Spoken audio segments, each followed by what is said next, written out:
Haleellaa godina addaa saba Oromoo Wallootii fi godina Shawaa Kaabaa naannoo Amaaraatti adeemsifamaa jiruun yaaddoo imbaasiin Ameerikaa Finfinnee jiru beeksiseera. Baankiin Daldala Itoophiyaa maallaqni jalaa saamame birrii miiliyoona 800 ol ta'uu fi kana keessaa 78 deebisiisuu ibse. Ashama harkafuuni kabajamtoota daawwattoota keenya kan jalqaba irratti daawwattan oduu ijoo keenyaati amma garbal'inaatti isiniin ceessa. Waliif TV irraa oduulee sa'aatii kanaaf qindeeffannee kan isinitti himtu an kennaa Darajjeeti haga xumuraatti nu waliin tura.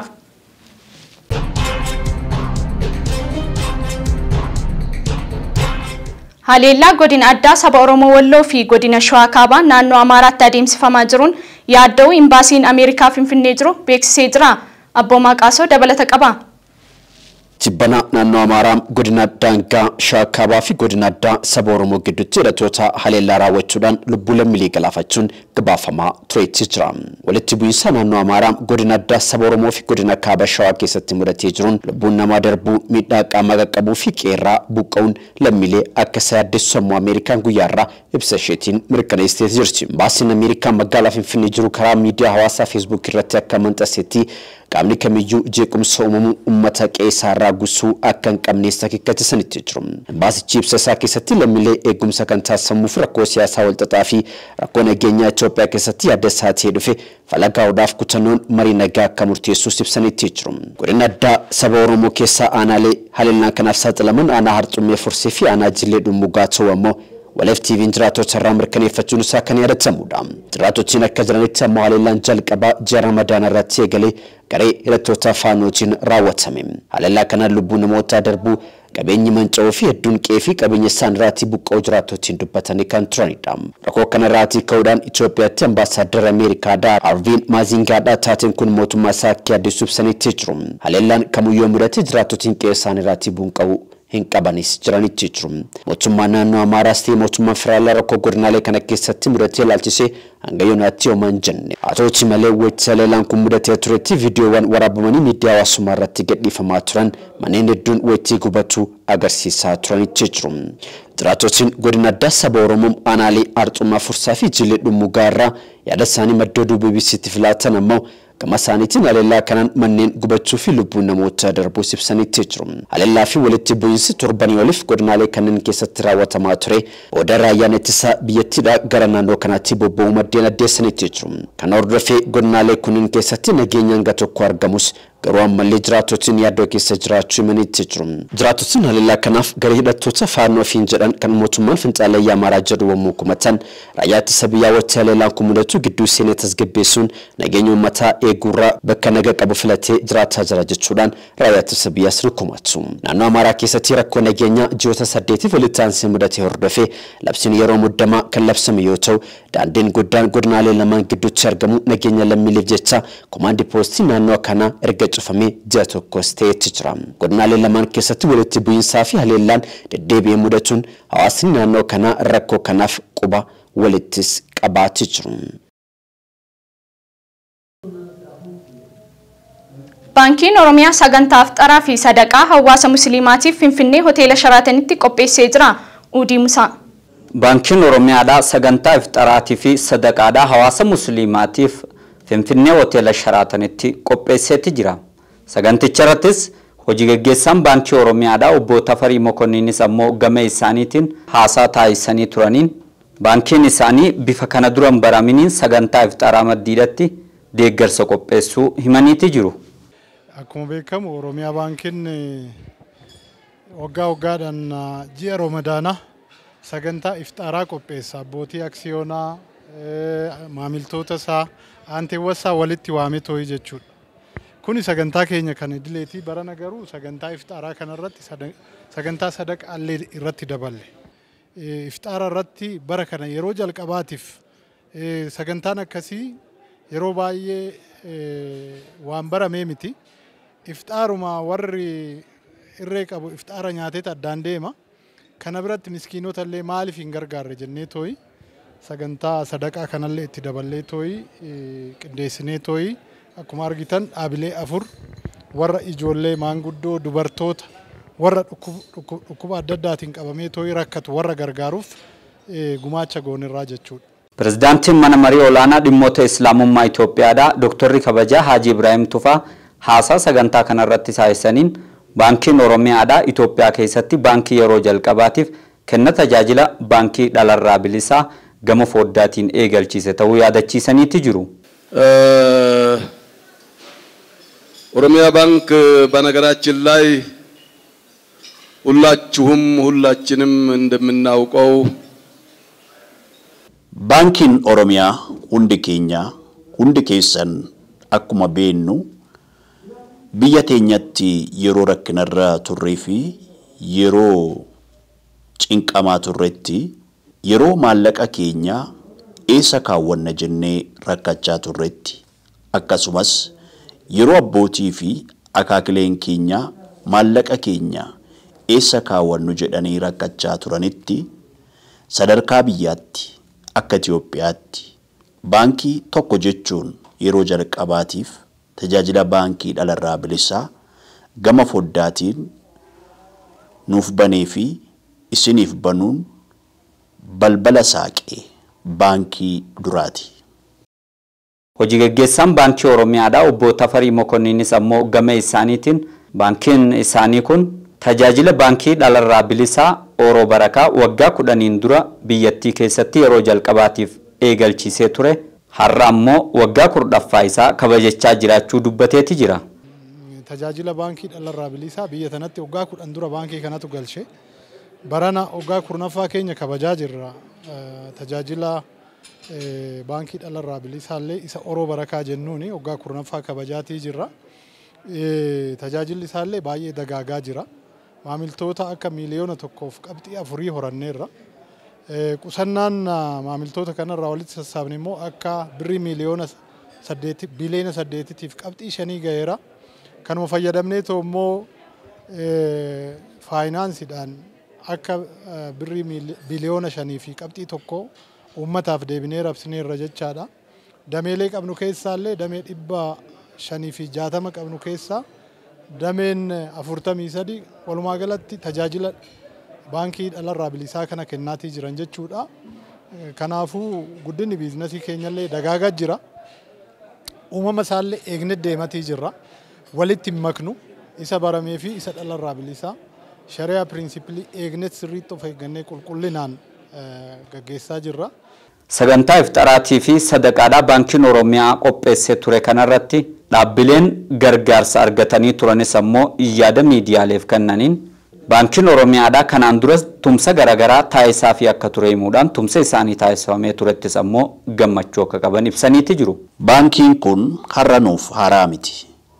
Har'as kanaan duras teessoo akka argannu haalaan akka hojjennuuf nu gargaaraa ture. har'as kunoo nu gargaaraa jira. እኛ እየሰራን ያለነው በወጣት ትውልድ ላይ እየሰራን ያለነው nuti kan hojjetaa jirru dhaloota haaraa irratti dhaloonni boru biyya dhaalu araadaalee garaagaraatiin miidhamaa waan jiruuf nuti miidhaa sammuutii fi araadaa irratti hojjetaa jirra. Hundi keessan akka gama keenya dhufuun nu daawwattan adaraasiniin jecha kennaa har'a nuuf kenname kennaa har'a sarpiraayizii nu gootan kana hedduu itti boonna ittis gammanna. Kennaa kana warra nuuf kennitanis ta'e akka nuuf kennamu gootan guddaa galatooma.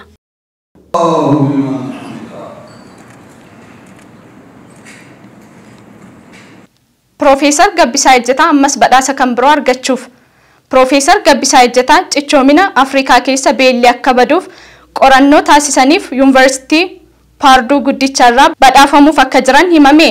Badhaasni kun Order of the Griffin kan jedhamu yoo ta'u akka Yuunivarsiitiin Paarduu beeksisetti badhaasni kun torban dhufu gaafa wiixataa kan kennamu ta'uun ibsameera.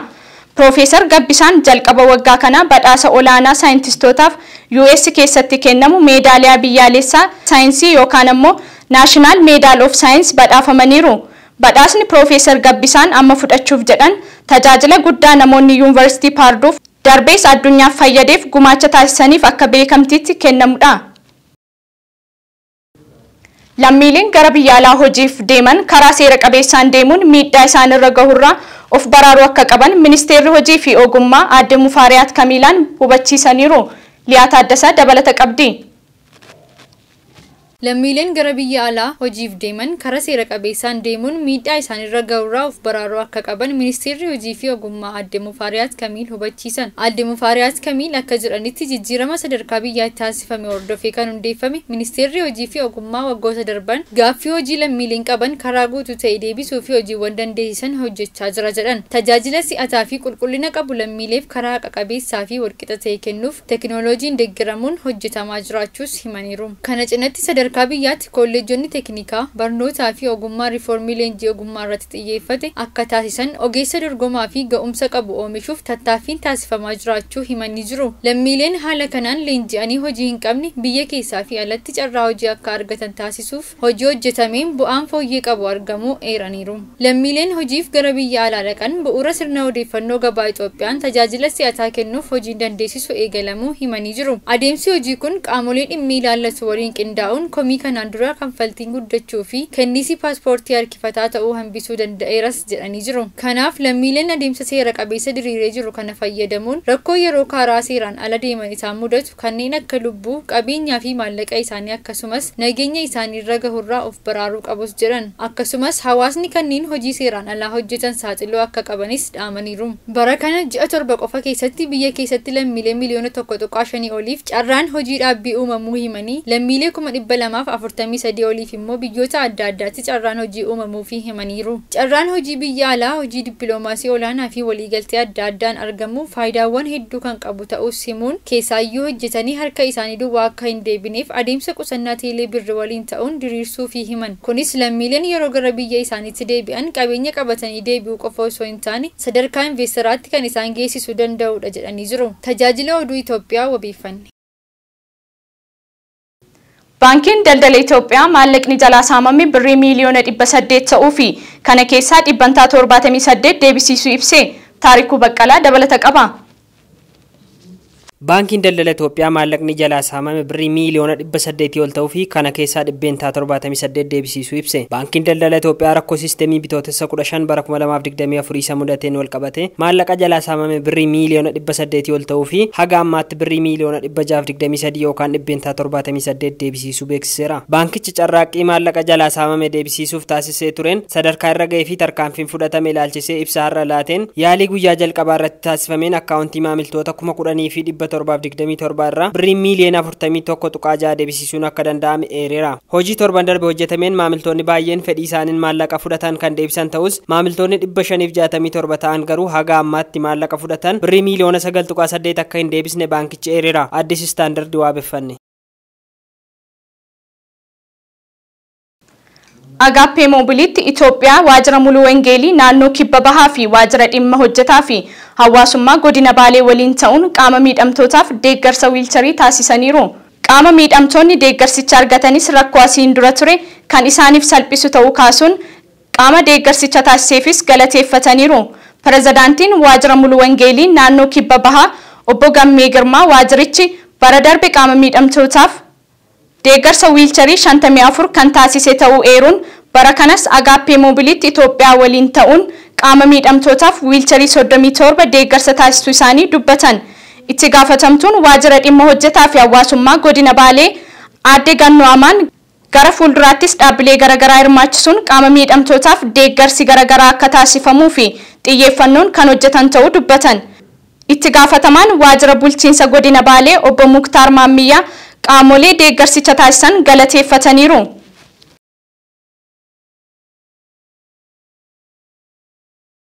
Qocolloon sanyummaa kubbaa miilaa Ispeen keessatti imimmaan ilmaan Biraazil dhangalaaste. Gabaasa booruu mashii qindeesse Daraartuu Garbaa akka itti isiniif dhiyeessiti. Arrabsoo fi jibbi sanyummaa Ispeen keessatti taphattoota gurraalee irratti raawwatamu fedhii taphachuu ijoollee gurraalee haalaan gadi buusaa jira. Haa ta'u malee ijoolleen gurraaleen hidda dhaloota Afrikaa qaban kan Ispeen dabalatee liigiiwwan Awurooppaa keessa taphatan laayyoo miti. Ispeen qofa keessaa taphattoonni gurraaleen 200 ni caalu. Guyyaa injifannootti gurraachonni akka leencaatti deeggartoota isaaniitiin jajamuun kan dinqisiifaman yeroo ta'u gaafa injifannoon hin jirre ammoo taphattoonni gurraaleen ni arrabsamu. Dhiheenya kana taphataan sarara fuulduraa Real Madrid Vinicius Junior arrabsoo sanyummaan haleelamee ture. Morkii La Liga Ispeen Real Madrid Valencia waliin bitootessa 3 bara 2024 galchii 2-2 qixa xumure irratti Vinicius Junior deeggartoota isaan jaldeessa jedhamee waamamuun isaa hin oolle jedhamee qoratamaa jira. Taphataan sarara fuulduraa garee biyyaalessaa Biraaziliif Real Madrid Vinicius Junior kaleessa dhimma sanyummaa irratti gaazexeessitootaaf yeroo yaada kennu imimmaan isaa roobsaa miidhaa sanyummaan Spain keessatti irra deddeebiin raawwatamaa jiru ibseera.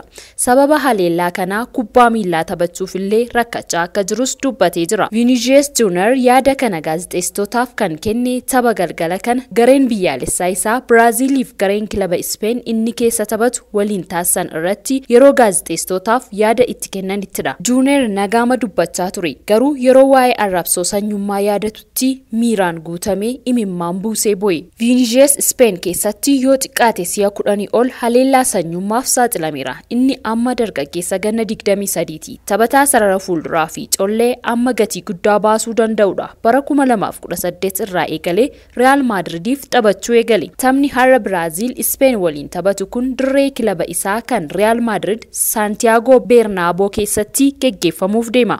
Morkiin kunis sanyummaa balaaleffachuun dhaadannoo gogaan keenya tokko jedhuun taphatama. Vinicius Junior akkuma yaada kana kenneen taphataa sarara ittisaa Spain Dani Carvajal Spain biyya sanyummaa leellistu jedhee hin amanu jechuun karaa eksiisaa yaada Junior kana mormuun isaa ittisuun barreesseera. Vinicius Junior erga gaazexeessitoonni dhimma sanyummaa irratti gaaffiilee 3 gaafatanii booda deebii deebisuu dura waan isa mudataa ture yaadatee imimmaan isaa cobsee boo'uun akkas jedhe dhiifama kubbaa miilaa taphachuu qofan barbaada. Kilaba koof maatii kootiif waan danda'uun hunda gochuu qofan barbaada. Garuu miidhaa sanyummaa kanaan kana booda gara fuulduraatti tarkaanfachuun akka ulfaatullee amaneen jira jedhe. Itti dabaluun Vinicius Junior amma kubbaa miilaa taphachuuf fedhiin natti dhaga'amu xiqqaachaa dhufeera jedha. Taphataan kun yoon Spain gadhiisee deeme warra jibba sanyummaaf waan barbaadan milkeeffachuu fedhan sanaaf daandii bana jedhee murteessuurraa of qusadhe jechuun dubbate.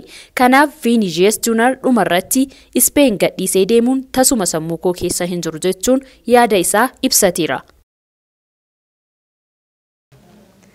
Kabajamtoota daawwattoota keenya waliif TV irraa oduulee sa'aatii kanaaf isiniif qindeeffanne haga ammaatti kan daawwattan ture. Oduu isinitti himuun kan si waliin ture an Kennaa Darajjeeti. Qophiilee waliif TV afaan biroo waliin turtii gaarii.